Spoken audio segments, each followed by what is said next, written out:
We have a few things to cover today.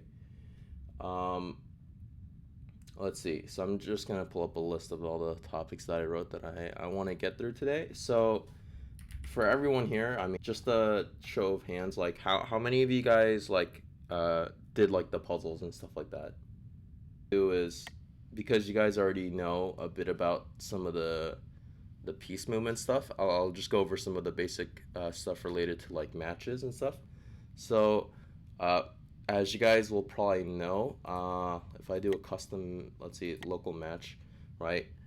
Matches will be in medium clock, I believe, and instead of playing standard, we will play standard T0. And the reason for this is, I believe we'll talk about it in like future lessons related to like F7 sack stuff. So I think that's the next lesson actually.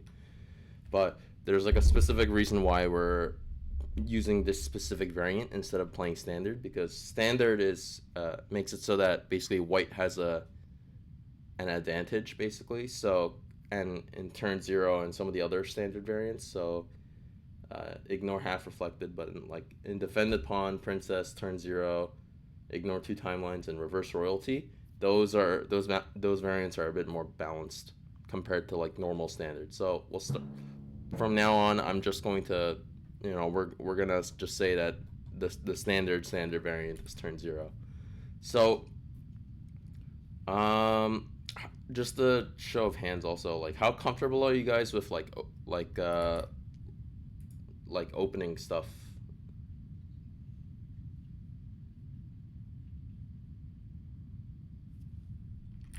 Uh,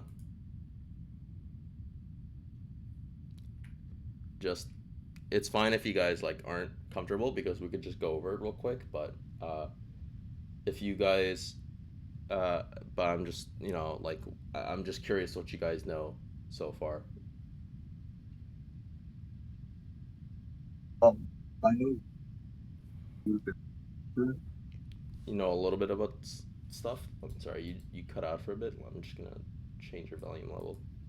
See if can you yeah, repeat that? yeah, I know one or two of. Oh, cool. That's good. All right. So what I will probably do is uh, I'll talk about like pawn structures and stuff. So for now, let's assume that the standard opening gets played. So something like this. So we'll go into you guys will go into like why this opening is considered the standard and why a lot of people actually play this opening, and probably in the next lesson where we actually go into like F7 sack theory and stuff like that. So, uh, but basically, this is like the standard opening that most people play.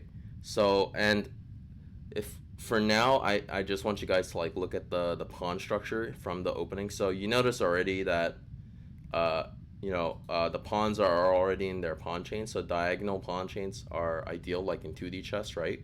That's why also in 2D chess we have a lot of openings like the London opening where you have diagonal chains of pawns. So same reason here, right? The pawns are defending each other, which makes it very good. Um, Now there's a lot of moves that can happen here. So let's say this happens, for example. Uh, you know, Basically they're threatening the knight, or basically they want to trade the bishop for a knight, which can happen maybe a bit later though. So but that's a valid move that can happen. So the most common, I'd say, response to something like this happening is basically you want to push the bishop back. Now the bishop can still be in sight of the knight just by moving back here. Now you do have a choice if this happens, so you can leave it alone and then try to uh, take care of the bishop some other way, or you can push the g pawn up. The issue is when you push this g pawn up, you're sort of weakening your pawn structure. So, and the reason is now because first of all, your rook is, if the knight moves somewhere else, let's say your rook is not defended, right? because now there's an open diagonal to the rook and a potential back rank checkmate. Secondly, this G pawn now is defended only by the H pawn, right? So it would end up being like a weaker pawn structure compared to something compared to what was it before, basically like this. So ideally you want to prevent any like opening diagonals or files from some of like your more important pieces like the king and stuff like that. So in this case, it's usually also not a good idea to have open diagonals to your rook because that can lead to back rank mates in the future, basically. But in this case, a lot of people do end up playing this, um, and then the bishop ends up going back like that. So that's like an example of, let's say, bad pawn structure, or it's not great pawn structure. Another thing to worry about is, let's say, if I make, let's see, I don't know if I could do it this game, but let's see. Okay, let me remake a game, and let me just show you guys another example. So I'm just gonna start with like the standard opening again.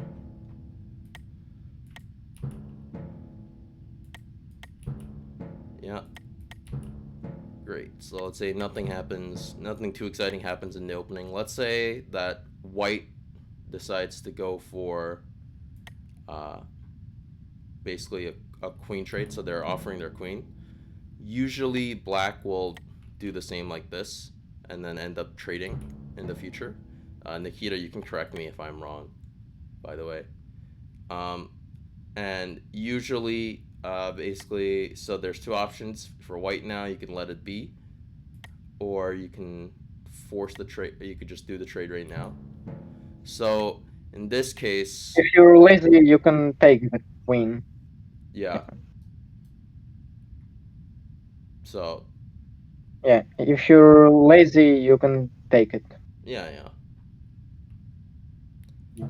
So in this case, let's say for now, let's ignore like the rook and stuff like that, but let's look at like the double pawn stacking here. So that's also not a thing that you want happening to your pawn structure, because these double pawns will basically limit the mobility of like this back pawn here, right? Because now, first of all, if you want this to go somewhere, you have to push this somewhere, which just delays turns. Secondly, this pawn in this case is fine because obviously it gives your rook an open file, which is not bad. But in general, you don't want your pawns to be like double stacked or triple stacked like this, because it just limits your mobility in the future. So yeah, that's just like a tidbit on pawn structure. So pawn structure isn't gonna go. Yeah, so that's for now. I'd say as like a beginner, those are like the main pawn structure things to related things to worry about. Now we're gonna go into more about like king safety and stuff like that. So let's see here. Let me go back, make a new game. Great. So let's say, this happens again, standard opening. This happens, this happens. Let's say in this case, white plays the standard move, but let's say black doesn't play the standard move, right? Let's say the black wants to maybe do something else like this. Still defends, theoretically it still defends this D pawn over here. So, all right, let's say black does something like that. So what can end up happening is now, right, there's an open diagonal to black's king. And this is something that you want to, in general, try to prevent from happening, right? You don't want any open ranks or files or diagonals to your king like this in this case. And the reason is, if I go back, this king has actually been open for a good amount of time, where as white, what I can do is try to check this king over here. So if this king is over here, right, there's an open spot here now for me to slip into, and now that open spot would be here. So what I can end up doing is, if I just play like a normal move like this, and now even if they I believe even if they play something like even if they push the pawn up now, it's not gonna end up being great, because so I'll just show, right, even if they decide to close the diagonal now, right, now the queen can still slip past and end up checking this king that I said I was targeting before, basically. So you want to prevent stuff like this from happening. So the same thing applies for bishops and queens on the back rank, and also bishops and queens on like an open file. But also queens on the diagonal like this can also be deadly if they're open to the king, even for a short amount of time, where in this case I only delayed closing the diagonal by 1 turn, and that still led to this checkmate. So you should always think about how, basically closing any diagonals to your king like this, or files or ranks as well. So that's just let's see, that's just an example of that. Another thing I'm gonna try cover is like limiting king movement. So the more your king moves in like a standard game, the more exposed it will be. So I'll just show like a quick example. Let's say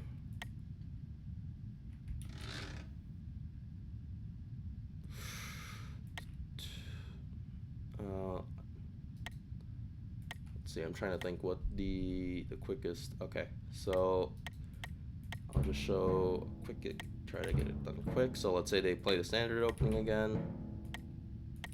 This time nothing funny happens. They do this. All right, now and then the most common move here would probably just be something like this. And then they repeat. And then usually this happens. And then this happens usually. And then usually black goes for a trade. And then this happens. And then this happened. We'll say for now this happens so that I can get the king some space to move.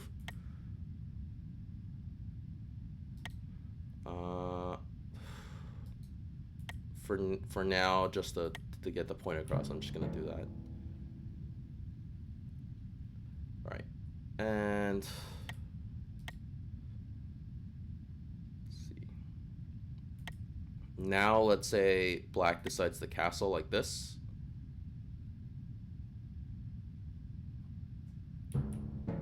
What I can do is pull this back to here. So this is another thing, let's say, reason for like why castling is bad. But in general, you want to limit your king movement, because something like this can happen. It's just that castling ends up being like the easiest example for me to explain it. Oh, I just got a ping somewhere. Let me see. Can I open the chat? I can't open the chat. Oh, you did 42 out of 49. Okay, cool. Cool. I mean, yeah. So that is good to hear, though. At the very least, that you guys know how like the pieces move. So, all right. Now, just to go back onto this stuff. All right. So now let's say I move my bishop here. So it doesn't look like it, but the bishop is actually attacking the king when it was in the past. So let's say black makes some move, let's just say a random move like this. So let's see, it is not time yet, I believe. Yeah, it's not time yet. It will be in like 2 turns though. Or yeah, it'll be in 2 turns, so we'll wait a bit. Let's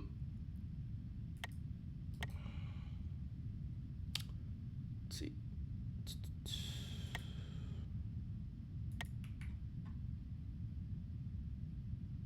Well, for now, we'll just play some like passing moves. I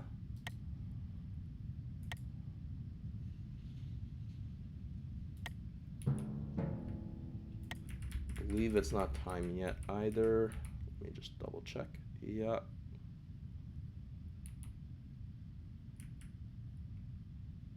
One more turn. Okay. So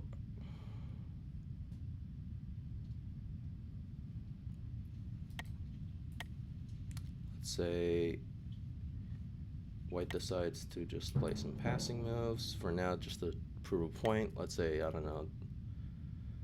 Oh, someone else joined. Hello. For Hi. now. Alright. So for now, I'm just showing some, just playing random moves just to get the point, just to get the turn. Okay. So here, if we notice, the bishop can travel back here.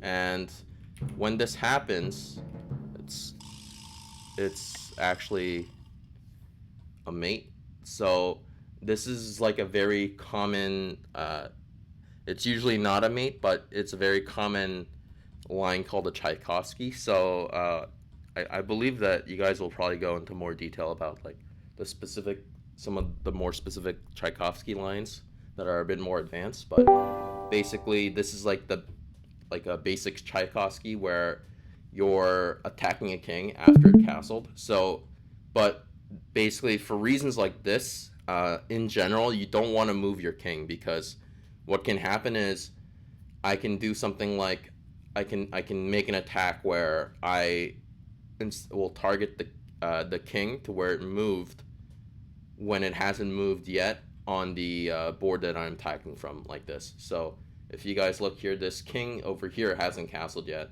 but I'm still targeting the king that has castled in the board over, basically. So stuff like that is like reasons for why you shouldn't really move your king around too often. So also, guys, if you have any questions, you could post it in the chat. You can, if you guys have any questions, if you don't wanna voice chat, that's fine too. But if you have any questions, you can post it in chat, because I know some of the stuff can be a little bit confusing.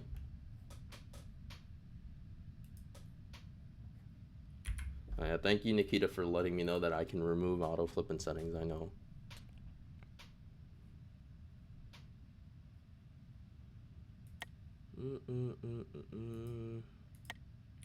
There. Then we'll continue. We'll just play on the whiteboard like this. So, okay.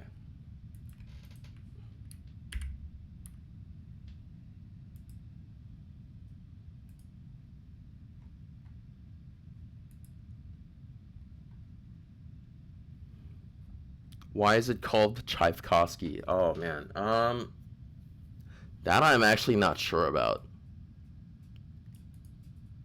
I think someone just decided to call it the Tchaikovsky.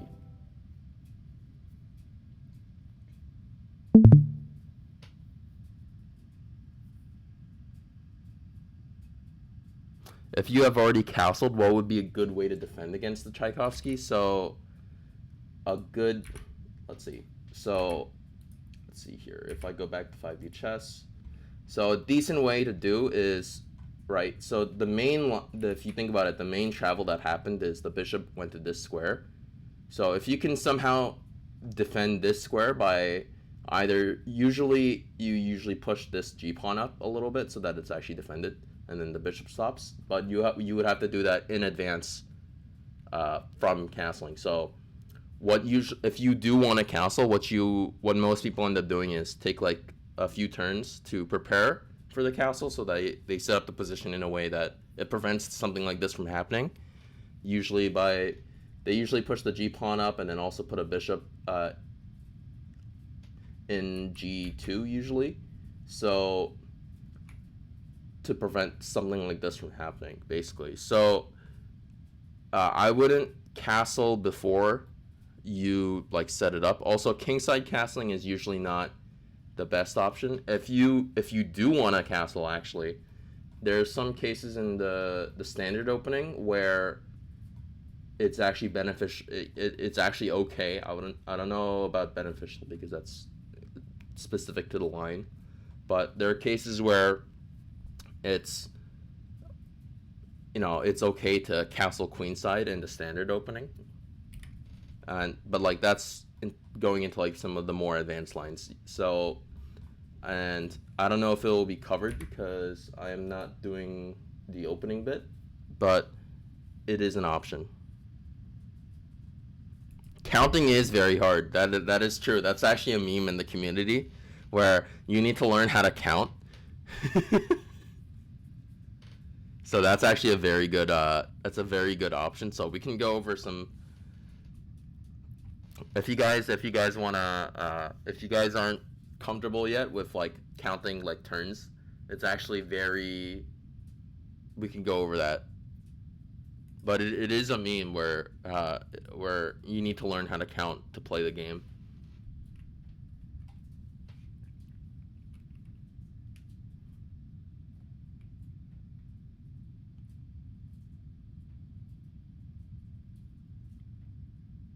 Oh, Nikita, you're typing something. What are you typing?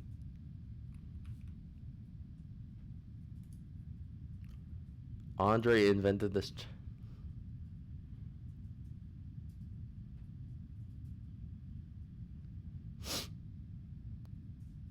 I mean, yeah, Tchaikovsky was a real person uh, who did live in Russia that composed music. He I think he tried to use like cannons as musical instruments once, which is pretty funny, but that's probably the reason why actually this is that does sound like a valid reason for why this would be called the Tchaikovsky. So, but yeah, it is used fairly frequently. This is one of the more common uh, like anti-castle tactics that are being used basically. So yeah, let me just let me just look at I have a list of things that I should cover. So okay, do you guys know about like timeline advantage and inactive timelines? Just a show of hands. Well, I'm just looking at the chat right now.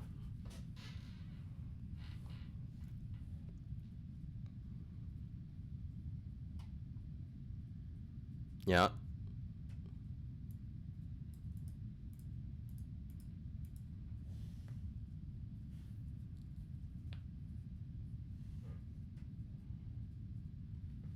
Basic understanding. Okay. So we could go over that a little bit. So why it's advantageous to keep your timeline advantage, right? So if I go back and make a new game, let's go back to turn 0. So let me just see here. Great. So right, when you guys like start off a game with like a normal 5D chess game in turn 0, right, you guys start with one timeline at 0L, right? So neither of you guys have timeline advantage this turn. Now white can't do anything, so let's just say we do this for now, and then we do black does the same thing. So all right, now let's say white decides to just travel back in time like this. Right? Now, for white has made one timeline. So any timelines that white makes is going to has a positive L number, so it's right now plus 1L, right? So, and any timelines that black make will have negative numbers, so -1, -2, -3L, basically, etc. But now, if you guys look, because white made a timeline, this circle now turned white, whereas before it had an arrow on it, right? So now that it's like solid white like this, it's saying that white can't make any active timelines until black makes a timeline. And actually, the rule is you can always make one more timeline than your opponent. So one more active timeline than your opponent. So because white made one timeline, black can make two timelines. And if you like look at high level play, actually, you'll see that in a lot of high level games, most of the games will be mostly on one timeline until the very end, where a travel happens basically, and one player exploits something. So, and the reason for that is because you don't want to give your opponent the opportunity to make two timelines, because what can happen is that even just having one extra timeline is strong enough to potentially win the game. So you rarely want to give your opponent the opportunity to actually make more timelines than you. So basically what that boils down to, if you follow the logic, is you don't want to travel unless you absolutely need to travel, or you have a mating idea, basically. So if you know that you're gonna win after doing this travel, then go for it, of course, right? If you know that you're gonna win. The issue is that if nothing comes of the travel, you basically given your opponent two more timelines to play with, basically. So I made one timeline now, so right, this night I did this night travel, and nothing really happened as a result of this night travel. Of course, this board has an extra night, but now black can make two more timelines, and they could probably do something with those two extra timelines. Right, and let's say let's say it's black's turn right now, right? So let's say I decide to,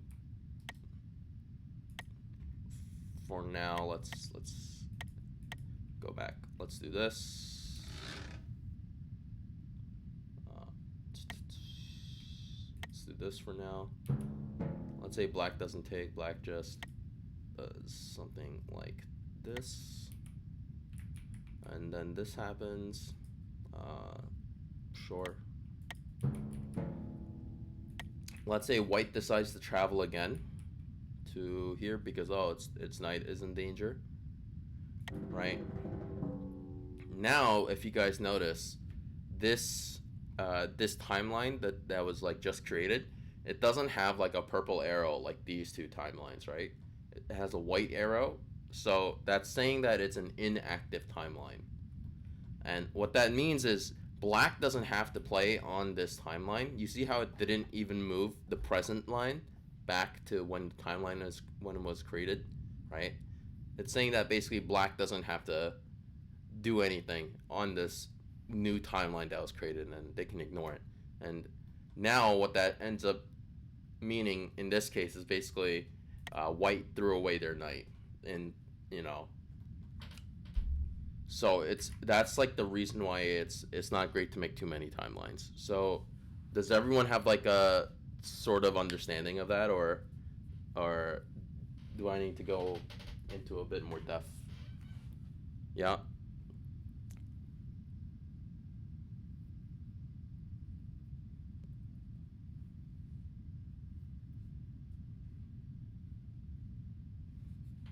All right. Okay. So let's see here. Let's see what's next on the docket. Nikita, can I steal topics from you? Because I think you're next. Yes, sure. Yeah, and then you steal topics Yes, from. you can. Yeah, and then you steal topics from whoever's next after you.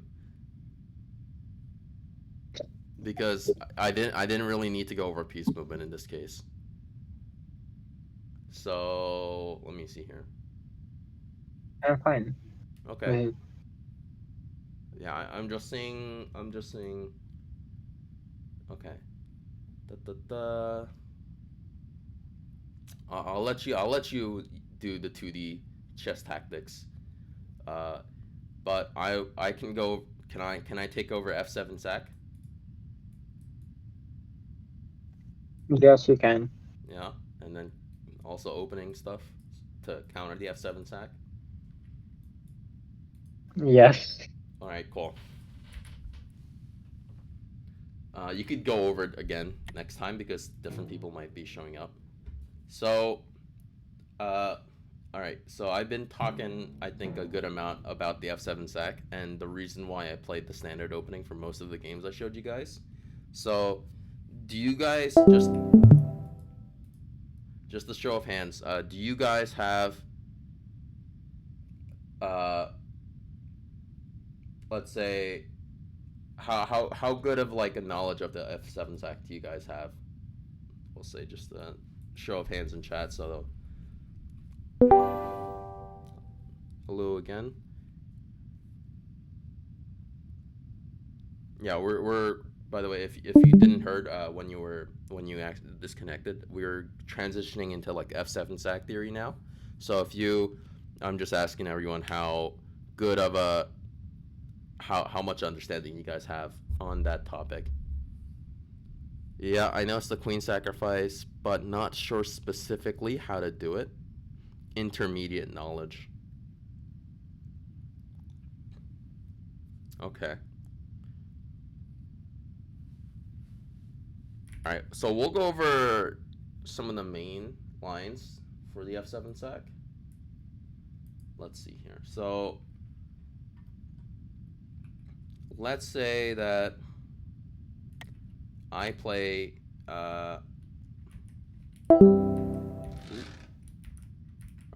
Are disconnects happening? Oh man. Uh, I'm bad at it. Okay. Well, we are gonna go over it and mainly some of the attacking lines, and then also we'll talk about how to actually stop it from happening. Because once it happens, it's pretty bad for you if they manage to pull off an F7 sack. You're bad at counting, man. I'm telling you, man. It's the meme. You need to learn how to count before you play 5D chess. Okay, so what we'll also do is because the F7 sack involves like a soft mate, I'll go over how to count some basic counting, we'll say. I know how to block it, but not defending if my blocking gets breached. Okay. Okay. Yeah, we'll see what we can do. All right. All right. So what I'll do is I'll play. I'll first just get into a scenario where I'm able to F sack pretty freely. I'd say so. Let's see here. Bump.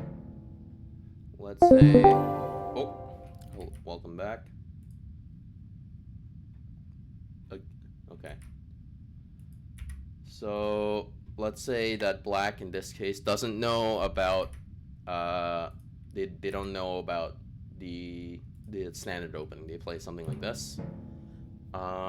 And then I would end up playing something like this.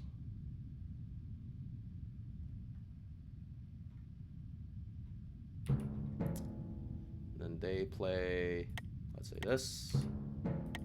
I play this. They play this now. And then I play this. And I don't know, they say they really want this knight, let's say. So Now it's turn 5, so this is like for the mainline f7 sack. This is like the critical turn, right? Turn 5. And the reason is, if I go back, I can actually hit the f7 square with my queen. So we'll just go over some counting basics. So everyone has their own way, I think. What I usually like doing is I start from the target square. So in this case, I'm targeting the f7 square, right? And I slowly just move one time up, or one turn. So for the queen, every turn I move, I also have to move like a space in the diagonal or files or in the rank.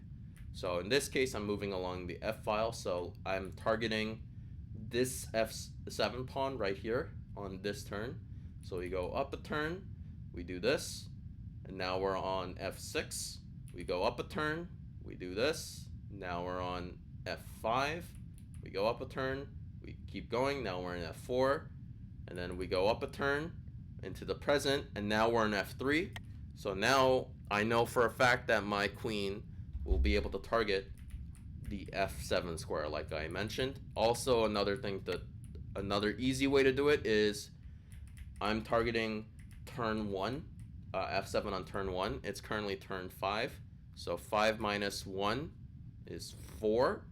And if I notice, there's 1, 2, 3, 4 squares in between my queen and the f7. So 1, 2, 3, 4, like that. And then also there's 4 turns in between. So that's how I know it's going to land, basically.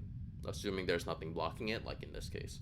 So that's how I would count. I'll go over another example of counting when we actually get into like the mating line. But basically, I'll show you guys the standard f7 sack line for now. So we have this. We do this. Now the only move in this case for black to do is just take the queen with the king, right? And now and I'm just gonna quickly just show the main line f7 sack. So what white should end up doing in this case is play the knight to h3, and we'll see why in a bit. And the most standard, I'd say, defense for black in this case would be to do this. It doesn't outright protect against the f7 sack, protect against the mating line that's about to happen, but it limits white's options, which is, as good as you can do in this case. And then this ends up happening, gives a check, right? This check is important so that white can't play the d4 pawn like this. If they end up playing knight f6 and then d5 like this, they will end up protecting against the mating line. So to prevent that from happening, we check so that they can't play the d5 pawn on the correct turn. So we check, so now usually white goes back, black move their king back, and in this case I will just do this. Now let's go back to counting again. So the first time the black king appeared on the f7 square is this turn here. So this is gonna be my target. So what I will do is I go 1, and then I'm because the knight blocks it, now I'm forced to go along the diagonal. So I go here to e6. I go 2 again, like this. And then once black makes their move, we'll see that we'll be sort of in time.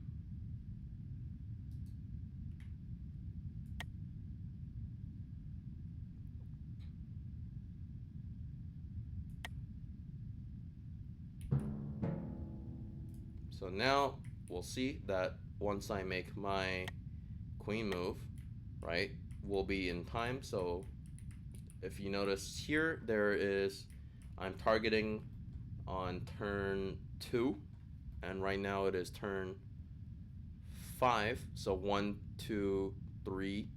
Sorry. So if I just go back 1 turn, like this. So we start from here, we go here, and then we go to here where my mouse is, and then we keep going to here. So that means that in the next turn I will give the check, basically. So right, because keep in mind that whenever you do like a check like this, right, it always goes like 1/2 a turn like this. So just keep that in mind. So for travels, you want to do basically you need to be for like the queen and bishop and stuff like that, which are usually the most common things that travel. You want to do your turn minus the turn that you land on, and then that's how many spaces you need to move. For checks, it's your turn minus the turn you want to land on plus 1 for the number of squares you have to be away. So does everyone sort of understand like how the soft mate ended up happening?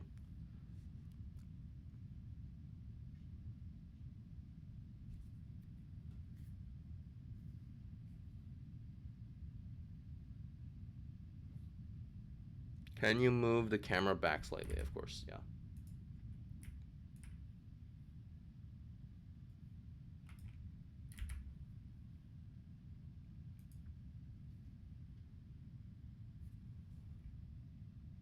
Here, I'll put my mouse on this so that you guys can actually see a bit better.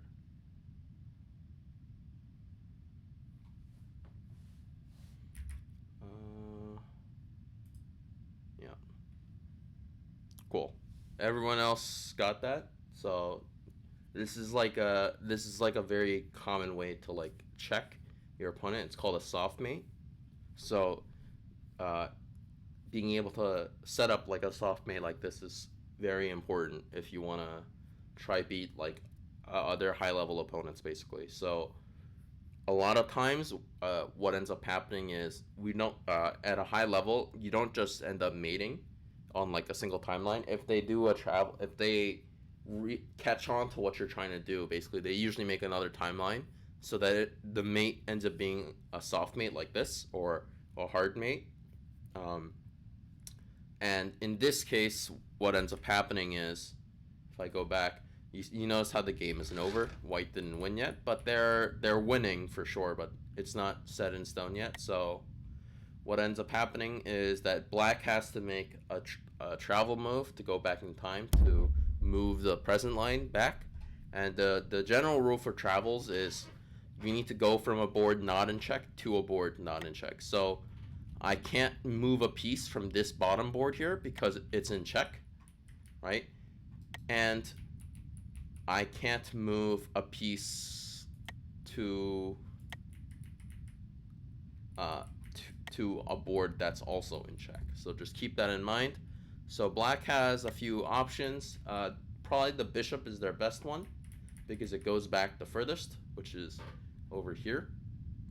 Usually your bishops and queens will end up doing the longest travels, but not always. Sometimes they're sort of stuck so that your knight ends up having the longest travel. But a lot of times if you develop your pieces in a your bishops and queens will have the longest travel. And if you develop your rooks, then your rooks will have the longest travel because of how Jurassic rooks work. So let's say they go here, which is their best option. So now white wants to try to finish their game, right? So what happens is basically black is going to try to ideally recapture this queen that's checking, and our job as white is to prevent that from happening. So black is going to try to set up a recapture, but white is going to try to prevent that from happening. So what I will end up doing is probably something like this, and then black will probably try to do this to try to get the queen on the right file.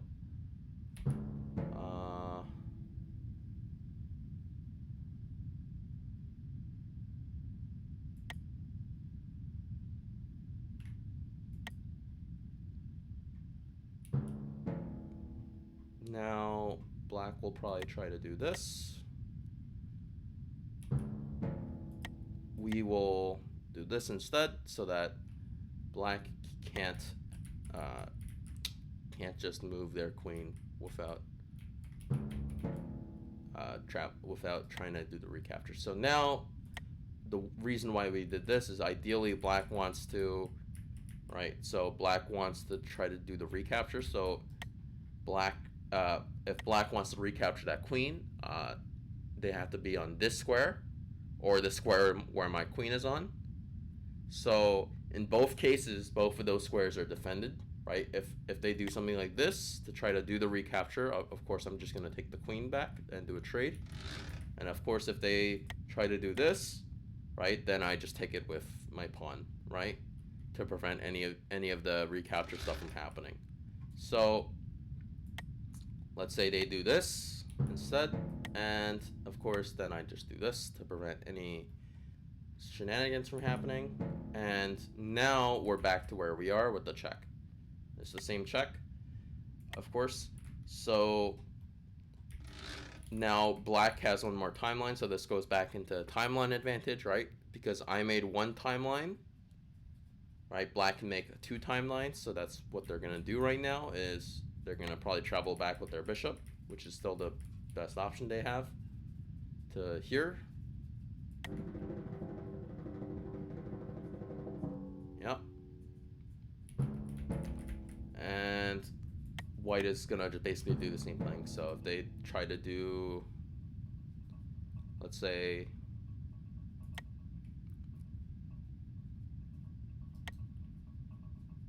let's say they try to do the same thing. So we're gonna just do this.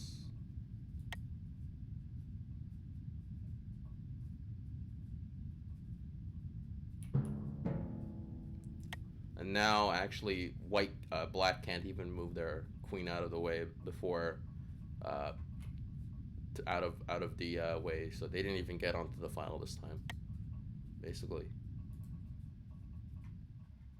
So there's one more move left. So let's say they do decide to do this. This is the last move, so we'll just take a trade like this, and then that's how you end up winning from an f7 sack. So this is like the most like standard line. There's obviously other lines that are similar to this that basically rely on the same principle, but this is like the main line that you'll see, especially on these 2 bottom timelines. The top 2 timelines, anything can happen, but once you get the soft mate from happening, once you get the soft mate to happen, you're definitely in a winning position for sure, as long as you make sure that nothing can take that queen. So what if b5 gets played instead of to set up bishop d6 on what turn?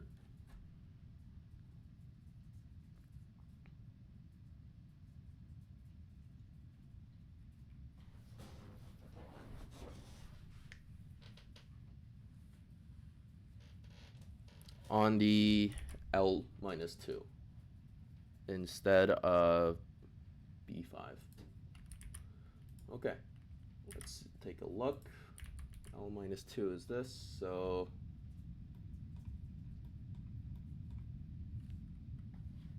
let's see.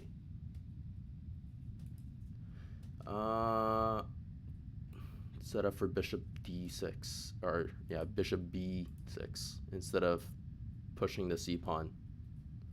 Well, okay, so let's see here. If you push, you're saying basically push the b pawn and then to move the bishop and try to fianchetto it, right? If I'm getting that correct.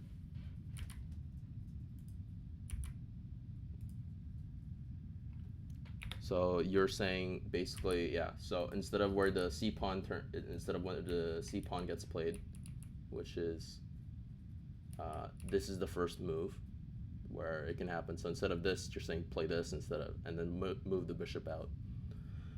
So if that happens, there's not an easy way for black to recapture the queen. I mean, at this turn in L-2, it's not looking great for black no matter what they do. So because again, their main goal is to try to get this queen, or try to capture this queen, right, from from doing that pass check. So if they play the bishop to b2 or b7 actually, or are you saying bishop? Yeah. Let me just move back just to confirm.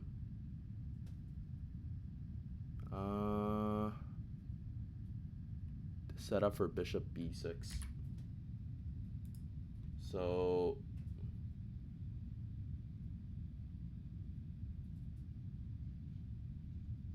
yeah, I mean, so there's nothing that really happens if you end up playing the b pawn up, because it doesn't really give you enough opportunities to try to recapture the queen, this queen down here basically. And in this case, white was playing optimally to try to protect their queen, right? In both cases.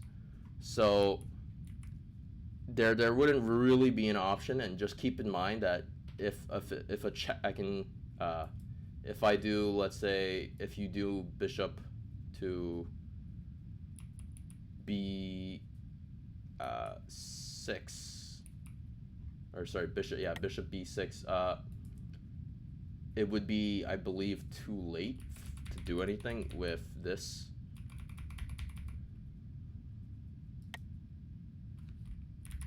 I don't think it. I do see what you mean though, where the bishop can go on the file and try to hit this, but I think it might be too late. But yeah, just so. But does anyone have any other questions regarding like f7 sac, the main line and stuff like that?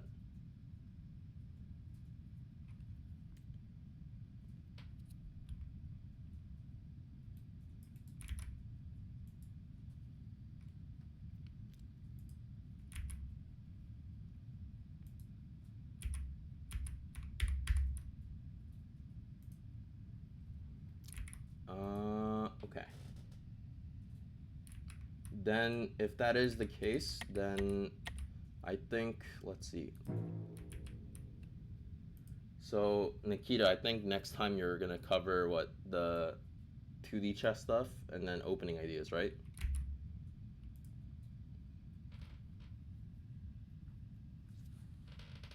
Am I correct on that?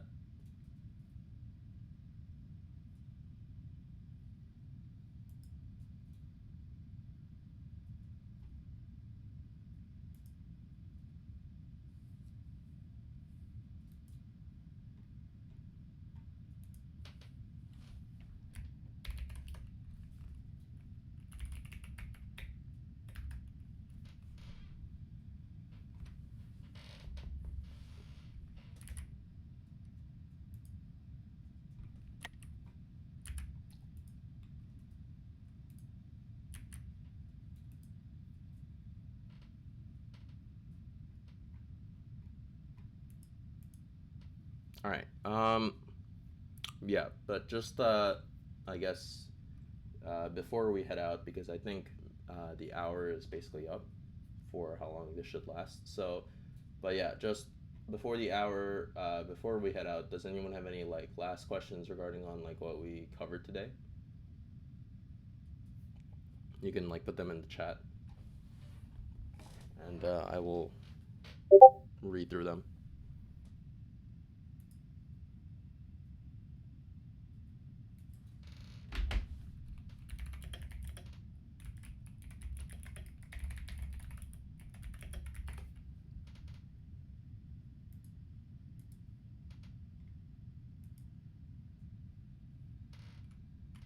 All right, yeah. If no one has any other questions though, I think we will end the session here probably.